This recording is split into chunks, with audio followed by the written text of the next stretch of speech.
اگر کسی کو دلہن بنا کے گھر میں لائے تو فقط ایک بیوی ہے، وہ مادر زہرا حضرت خدیجہ الکبریٰ ہے، بلکہ ساری بیویاں رسول اللہ کے گھر بھیجی گئی ہیں۔ میرے رسول نے کسی کو کسی کو پیغام نہیں دیا، کسی کو دلہن بنا کے گھر نہیں لائے، صرف کیا مادر زہرا حضرت بی بی فاطمہ الزہرا کی ماں کو بھی دلہن بنا کے لائے ہیں۔ ابھی آپ نے دیکھا روایت پیش کیا ہمارے قبلہ عالم صاحب نے کہ یہی رسول اللہ کے بارے میں 9 بیویوں والی روایت ہے نہیں؟ تو یہ جو تعلقات ہیں، آپ یہ بتائیے کیا ایسا ہو سکتا ہے رسول اوروں کو، امتی کو حکم کچھ اور دیں، اپنا خود اور کریں؟ اچھا ایک تو یہاں تو ابھی کوئی کھڑا ہو کے کہہ سکتا ہے ہاں تو مولانا صاحب تم ایسا کیسے کہتے ہو، رسول اللہ صلی اللہ علیہ وآلہ وسلم نے 9 بیویاں رکھی، حالانکہ ہم امتیوں کے واسطے 4 ہی کا حکم دیا ہے۔ تو ابھی میں نے عرض کیا رسول اللہ نے کسی کو پیغام نہیں دیا ہے۔ رسول اللہ کی ازواج میں خدا کی قسم بہت ایسی تھی جو گھر میں کنیز کی حیثیت سے رہتی تھی۔ یہی وجہ ہے اگر رسول اللہ کو اپنے نفس کی تسکین اتنی مقصود تھی تو آخر دیگر ازواج سے کوئی بچہ کیوں نہیں ہے؟ اگر رسول اللہ اپنے نفس کی تسکین کے لیے بیویوں کو لا رہے تھے گھر میں تو اور دیگر بیویوں سے رسول اللہ کی کوئی اولاد کیوں نہیں ہے؟ اس کا مطلب یہ ہے بہت سی خاتون تھی جو رسول اللہ کے گھر سے رشتہ قائم کرنا چاہتی تھی، تو بس کیا ہے رشتہ قائم کرنے کے لیے گھر میں رکھ لیا کنیز کی حیثیت سے، گھر میں رہو، ہم سے خرچہ لو، تمہارا کوئی سہارا نہیں ہے، تمہارے واسطے ہم سہارا بننے کو آمادہ ہیں، نفس کی تسکین کے لیے نہیں۔ سمجھے؟ اس بات کو سمجھنے کی کوشش کیجئے میرے عزیز بھائیوں۔ تو یہ کہنا کہ 9 بیویوں کے ساتھ خود رسول اللہ اپنے امتی کو حکم دیتے ہیں، ایک بیوی، کسی کی چند بیویاں ہیں، 2 ہیں 3 ہیں، اب کیا ہے ایک بیوی کے پاس جا کر کے دوسرے کے پاس جانا چاہتا ہے تو حکم کیا ہے کہ پہلے وہ غسل کرے، پاک ہو۔ اچھا اور کیا فرمایا کہ جا کر کے کیا حیوانوں کی طرح، دیکھیے کیا بتائیں، خدا کی قسم زبان پر یہ کلمات لاتے ہوئے زبان جل رہی ہے کہ میرے آقا کی یہ شان نہیں ہے، لیکن کیا کیا جائے میرے عزیز بھائیوں، جب اب سلسلہ شروع کیا گیا ہے تو مجبوراً یہ کلمات لانے پڑتے ہیں۔ آقا علیہ السلام کی تعلیمات سے کیا ہے ہمارا کہ تم بھی اپنے جو آپ کے جو پارٹنر ہیں، خاتون ہیں، ان کی خواہشات کا خیال رکھو، یعنی جا کر کے حیوانوں کی طرح ایسے ہی نہ ٹوٹ پڑو، بلکہ ان کی خواہشات کا بھی خیال رکھو، اور یہ یعنی دوسرے الفاظوں میں انہیں پہلے آمادہ کر لو، پھر ان سے تعلقات قائم کرو۔ اب یہ بتائیے اس کے لیے کچھ وقت چاہیے کہ نہیں چاہیے؟ جی اب ان سب چیزوں کو رکھو تو ایک بیوی سے دوسری بیوی کے پاس جانے کے لیے کم سے کم 1 گھنٹہ وقت چاہیے، 1 گھنٹے کا وقت، یعنی جانا ہے، ان کی خواہشات کا احترام کر کے، جی ہاں ان کا خواہشات کا احترام کر کے تو 1 گھنٹہ چاہیے۔ اب بتائیے 9 بیویوں کے پاس جانے کے لیے 9 گھنٹے، یہ فزیکل طور پہ ہے، سمجھے، کرامات کے طور پر نہیں ہے۔ کسی سے پوچھے کوئی نہیں کہے گا کہ یہ کرامات کے طور پہ، بے شک سرکار غوث اعظم گئے تھے لیکن وہ کرامت کے طور پہ گئے تھے، سمجھے۔ اب یہاں پر یہ کہنا کہ اب امتی کو دوسرا حکم ہے، خود رسول اپنے لیے دوسرا حکم، اب کہا گیا، اب سوال یہ ہے، اسی روایت میں یہ کہا گیا کہ رسول اللہ پوچھا گیا کیا رسول اللہ کو اتنی طاقت دی گئی تھی؟ تو کہا گیا ہاں رسول اللہ کو تو 30 بیویوں کی طاقت دی گئی تھی۔ تو اب سوال یہ ہے جب رسول اللہ کو 30 بیویوں کی طاقت دی گئی تھی تو پھر دیگر بیوی سے بچہ کیوں نہیں ہوا؟ کیا سب بانج بن کے آئے تھے رسول اللہ کے گھر میں؟ اللہ تعالیٰ نے اپنے محبوب صلی اللہ علیہ وآلہ وسلم کی زوجیت میں سوائے ایک بیوی کے جتنی بیویاں دیا سب بانج آئی تھی کیا؟ مطلب یہ ہے کہ صرف وہ رسول اللہ چاہتے تھے کہ بیوہ ہے ان کا سہارا بننے کے لیے، ان کو سہارا دینے کے لیے گھر میں جگہ دیا۔ یہی وجہ ہے کہ اکثر بیویاں آپ کی بیوہ ہیں، تو بیواؤں کا سہارا بننے کے لیے آقا علیہ السلام نفس کی تسکین کے لیے نہیں۔ لیکن یہاں روایتوں میں کیا دکھایا جاتا ہے؟ آپ دیکھیے یہ روایت کتنی پھوہڑ روایت ہے، آخر اس کا کس سے تعلق ہے؟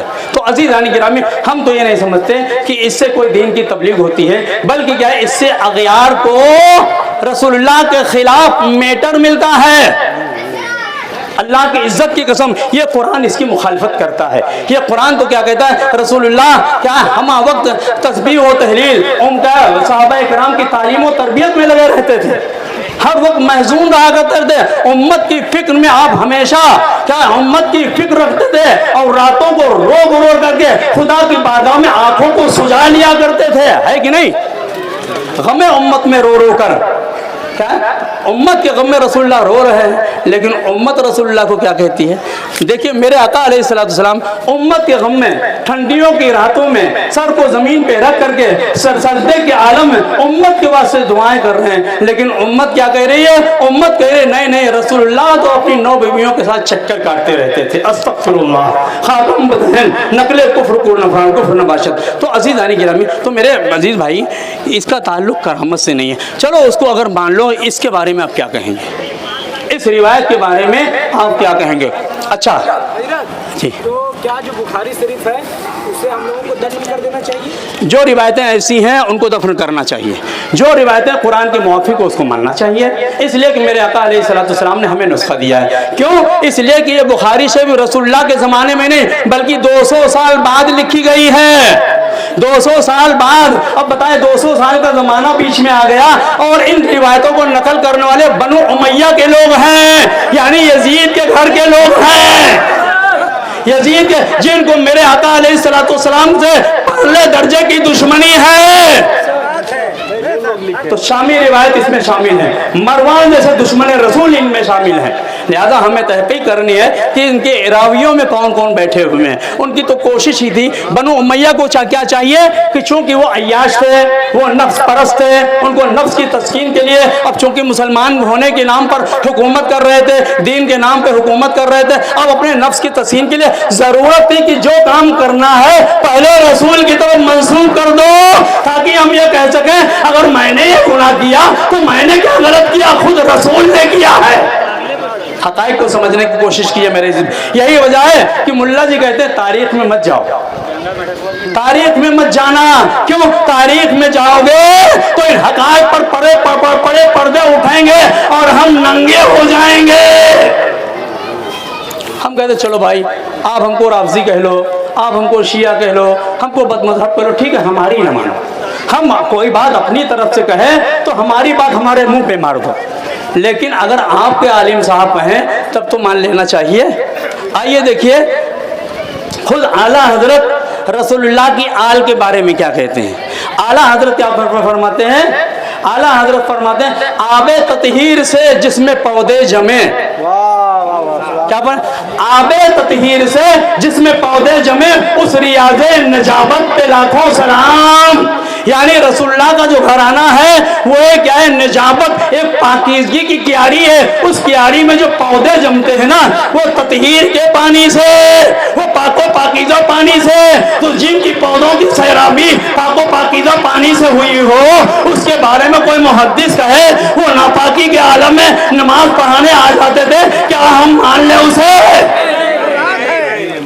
بولیے مانیں گے آپ؟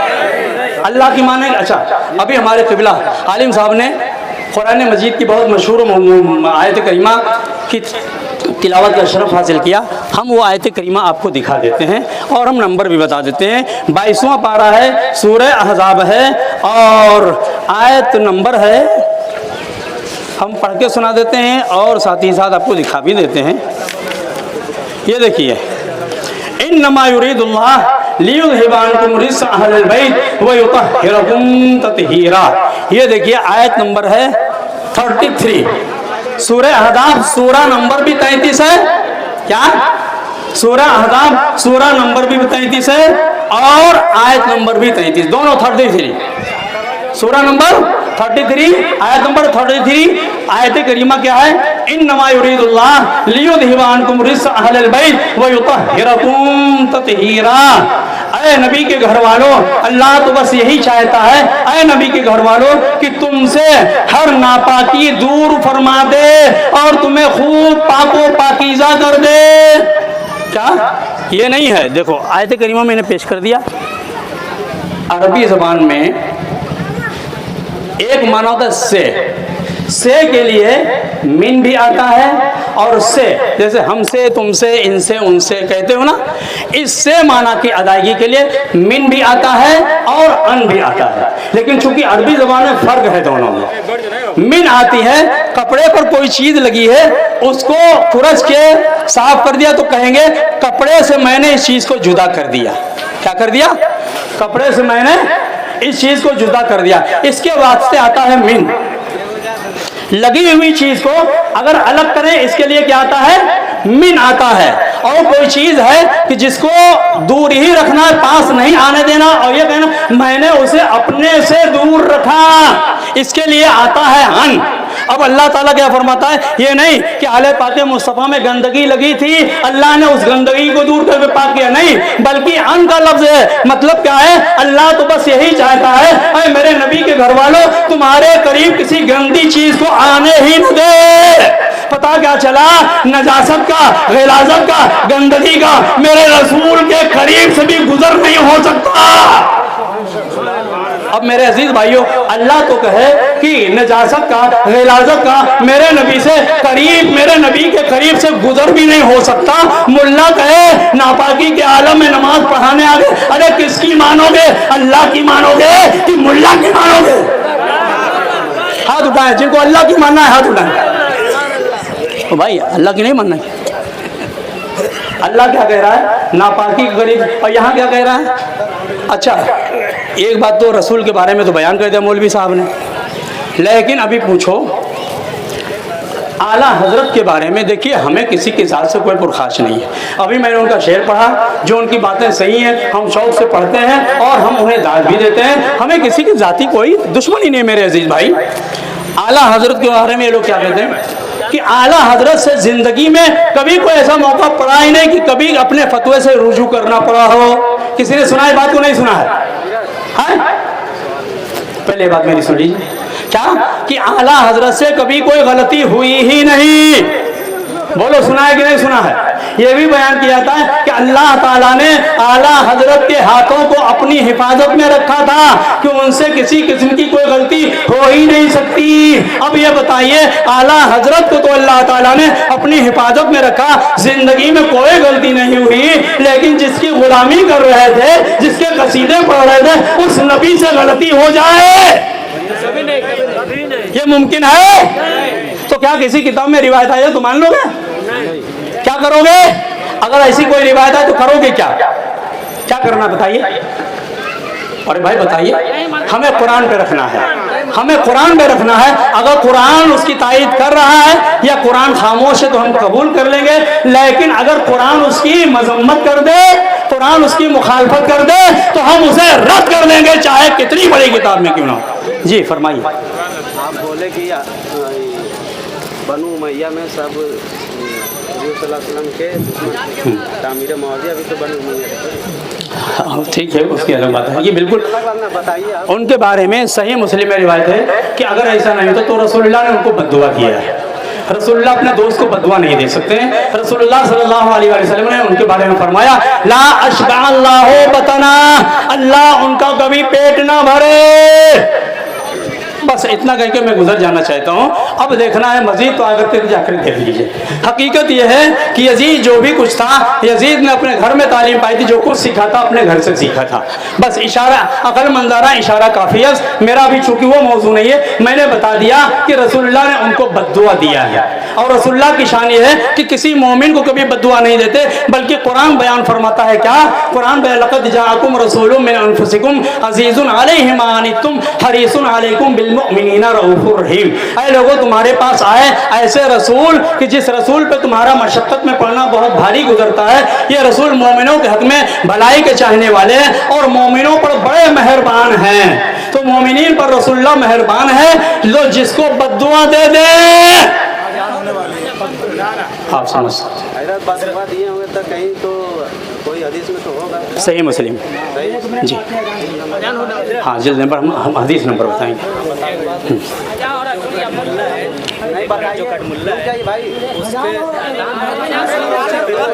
وہ لاش بات اللہ بتانا